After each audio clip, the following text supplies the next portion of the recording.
Hi everyone, so today we are going to deal with one another important topic in continuation to the series of ANS Pharma, that is sympathetic system and the drugs belonging to the sympathetic system. Let's start to the in the topic. First is the thoracolumbar outflow. What are the thoracolumbar outflow? Means the sympathetic nerves are involved, namely the thoracic nerve and the lumbar nerve. We have already dealt with the topic in the previous sections. First of all, what sympathetic system will do and how sympathetic system is going to respond. In this video we are going to see this. Sympathetic system में सबसे पहले जो होता है वो सबसे basic चीज़, sympathetic system कब वर्क करेगा under the stressful stimuli.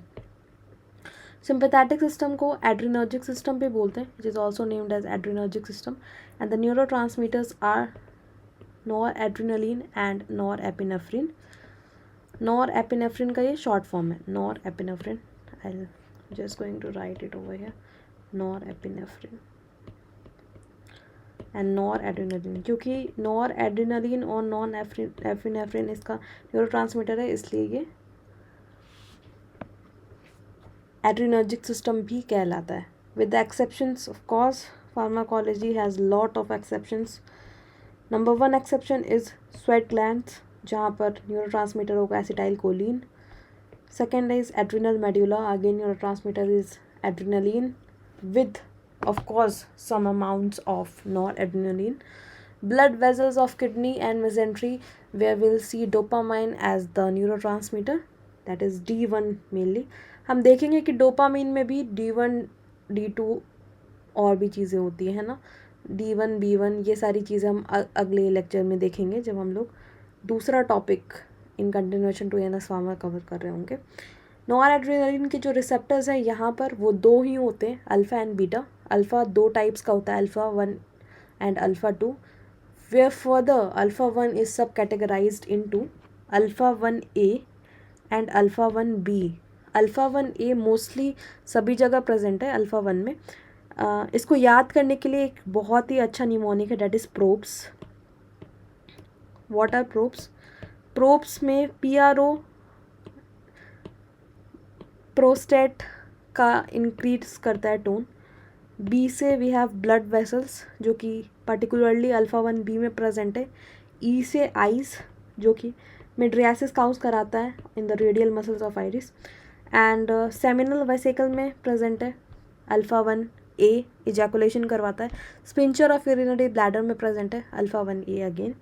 Inhibitory है अल्फ़ा 2 जो कि प्रेजेंट है दो लोकेशंस पे. Number 1 is ciliary body of eyes and CNS. In the ciliary body of eyes, it is responsible for increasing the aqueous humor, क्योंकि aqueous humor के synthesis में present है ये. अब बीटा यानी कि B1, B2 and B3, these are the sub categories of beta receptor. Here in the B1 we have 4 C's. The location of B1 is 4C. Ciliary body of eye, likewise in the alpha 2. CNS, cardiac muscles, cells of kidney, JG cells. However, here in the cells of the kidney, like JG cells of the kidney basically, it is responsible for the renin secretion over here. Next one is B2 क्या कराता है? Relax कराएगा smooth muscle को और contract कराता है cardiac को और स्केलेटल को. B3 एडिपोसाइट्स में प्रेजेंट है. तो हमने देखा कि रिसेप्टर्स में अल्फ़ा रिसेप्टर है and we have got one beta receptor over here, जिसमें कि अल्फ़ा 1a मोस्टली प्रेजेंट है हर जगह. Alpha 1b only blood vessels में प्रेजेंट है. अब हम इसके एक्शंस देखते हैं कि ये सारे रिसेप्टर्स कहाँ क्या वर्क करते हैं. ठीक है, सबसे पहले anticholinergics will work opposite to dumbbells effect. we have gone through the dumbbells effect in the previous video. If you have not watched those video, make sure that you have watched those before coming to this lecture, क्योंकि वो बहुत ज़्यादा important थे of course. तो नंबर 1 opposite to dumbbells is constipation, क्योंकि वहाँ पर हो रहा था diarrhoea, opposite to dumbbells is constipation. Next वहाँ पर हो रहा था वैसो डायलेशन, यहाँ पर होगा वैसो कंस्ट्रिक्शन, जो कि फर्दर मोर बीपी को इंक्रीज़ कराएगा। और वैसो कंस्ट्रिक्शन के बाद दूसरी चीज़ें जो होगी यहाँ पर वो होगी retention of urine by B2 receptors, bronchodilation again by B2 receptor, tachycardia B1 receptor, ejaculation by alpha 1, glandular secretion and mydriasis with cycloplagia. So these are the things that we have to keep in mind with respect to actions opposite to dumbbells. Now हमने ये सारी चीज़ें देखी, आप ये ज़रूर याद रखिएगा क्योंकि मैंने अभी जस्ट आपको ये पढ़ाया है कि B2 कहाँ पर प्रेजेंट है, B1 कहाँ पे प्रेजेंट है। तो मोस्टली यहाँ पर मैंने मार्क भी करा हुआ है कि कौन सा एक्शन किस रिसेप्टर के रेफरेंस से हो रहा है, ठीक है। Next one is the noradrenaline synthesis and metabolism, very important to this series of this, क्योंकि इससे क्वेश्चंस बहुत आते हैं। It is kind of tricky topic but I will make इस easy for you. First one is tyrosine. Tyrosine क्या करता है, dopa में कन्वर्ट कराता है। हम यहाँ देख रहे हैं कि नॉर एड्रेनलिन बना कैसे। तो नॉर एड्रेनलिन का जो बेसिक कॉन्स्टिट्यूएंट है that is tyrosine which is a kind of amino acid over here. Tyrosine will going to be converted into dopa and tyrosine को डोपा में कन्वर्ट कौन करता है, that is by one rate limiting enzyme that is tyrosine hydroxylase. Dopa को dopamine में कौन convert कर रहा है, डोपा डिकार्बोक्सिलेज, एंड डोपामीन से फिर वी मैट में कन्वर्जन हो रहा है, ठीक है। और वी मैट क्या कराता है, डोपामीन को, डोपामीन ये डी ए को हमने dopamine that is dopamine only, D A is dopamine only, ठीक है, ये डोपामीन ही है। डोपामीन को वेसिकल में कौन ले जाता है, दिस इज़ वेसिकल। ये जो मैंने ऑरेंज कलर से बनाया है ये एक वेसिकल है, ठीक है, ये एक वेसिकल है। तो वेसिकुलर मोनो अमाइन ट्रांसपोर्टर ये डोपामीन को वेसिकल तक ले जाता है and then further dopamine will further going to be converted into what, noradrenaline, that is what the process is. Noradrenaline जो कन्वर्जन है वो थोड़ा सा ट्रिकी है बट इसका जो इनहिबिटर्स है वो सबसे काम की चीज़ है क्योंकि एज अ मेडिसिन वो बहुत अच्छा वर्क करता है। सबसे पहले हमारे पास है मी टायरोसिन क्या कर रहा है, टायरोसिन को इनहिबिट कर रहा है। आप देखो मी टायरोसिन क्या कर रहा है, मी टायरोसिन को इनहिबिट कर रहा है। Very easy name but it is responsible for the treatment of pheochromocytoma which is also named as cancer of adrenal medulla, okay। तो pheochromocytoma में हम मी टायरोसिन यूज़ करते हैं क्योंकि वो इनहिबिशन काउज करता है टायरोसिन का।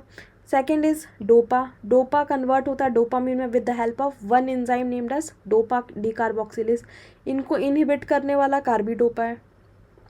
Carbidopa is use for the treatment of Parkinson's disease. And next one is VMAT क्या कर रहा था, डोपामीन को वेसिकल में, ये एक वेसिकल एक गोला सा, ठीक है, the circle is vesicle, I have made it over here. Dopamine D A को डोपामीन मैंने लिखा है यहाँ पर a very short form. D A से फिर नॉरएड्रेनालिन बनता है वेसिकल में ही, बट ये वेसिकल तक ले जाता कौन है, that is vesicular monoamine transporter. What the name suggest is what the medicine is doing over here. Vesicular monoamine transporter transport dopamine to the vesicle and DA depleters, as the name say it is depleters, मतलब vanish out कर देगा DA को। First medicine is velabinazine and second medicine is tetrabenazine. Velabinazine and tetrabenazine are the two medicines over here which are further subcategorized under DA depleters. Next one is noradrenaline metabolism. How this is going to be formed? पहला जो noradrenaline का metabolism है वो 80% by MAO enzyme and second is 20% by COMT enzyme. तो 80% जो metabolism होता है वो बाय रीअपटेक फेनोमेनन से होता है। ठीक है, साइटोप्लाज्म से वापस से माओ एंजाइम रीअपटेक कर लेता है किसको, नॉरएड्रेनालिन को। तो ये इसका मेटाबॉलिज्म था। अब हम इसके बारे में रिकॉल करते हैं कि हमने इस लेक्चर में क्या क्या देखा। ठीक है, हमने देखा सिंपैथेटिक सिस्टम। वो क्या होता है भाई, दो सिस्टम होता है जो वर्क करता है हमारे बॉडी में mainly.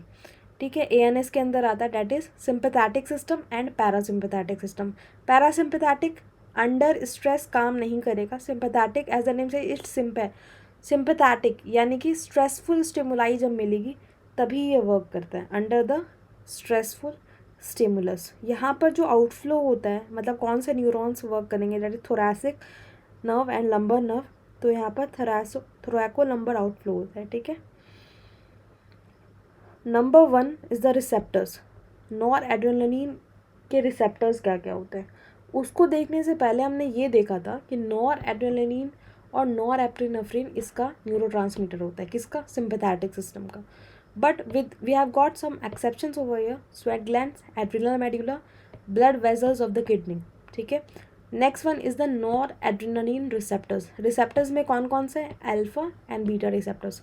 Alpha receptors are those receptors are further subcategorized into two, alpha 1, alpha 2। Alpha 1 A है हमारे पास जो कि मोस्टली प्रेजेंट है, और अल्फ़ा 1 बी जो कि सिर्फ ब्लड वेसल्स में प्रेजेंट है। अल्फ़ा 1 ए को याद करने के लिए मैंने ट्रिक बताया था, that is probs. Probs is the mnemonic over here. PRO means prostate, B से ब्लड वेसल्स, E से eyes which causes mydriasis over here in the radial muscles of the eyes।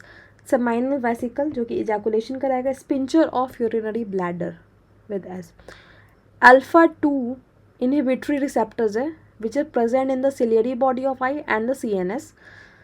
And beta 1 we have 4C are the locations of beta 1, ciliary body of eye, CNS, cardiac muscles, cells of kidney, JG cells।